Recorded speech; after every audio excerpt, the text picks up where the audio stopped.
ఇది ఎగువ అహోబిలం అండి. చూడండి దారి ఎలాగుంది.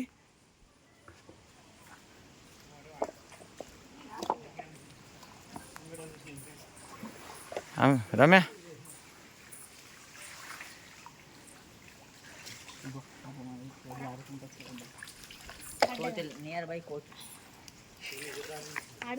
ఇదేనా అండి గుండం? గుండం అంటారు కదా, ఇదేనా? ఇంకా చాలా దూరం ఉంటుందా? ఎంత? వాయమ్మో.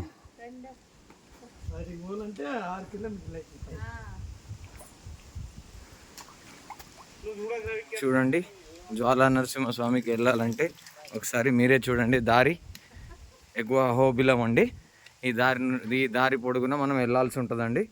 చూడండి ఇలాంటి కట్టుదిట్టమైన దారిలో మనం మినిమం 3 కిలోమీటర్స్ నడవాల్సి ఉంటుందండి. చూడండి రాము. ఓకే కృష్ణమూర్తి గారు, ఎలా ఉందండి మీకు ఈ అనుభూతి? ఎలా ఉంది?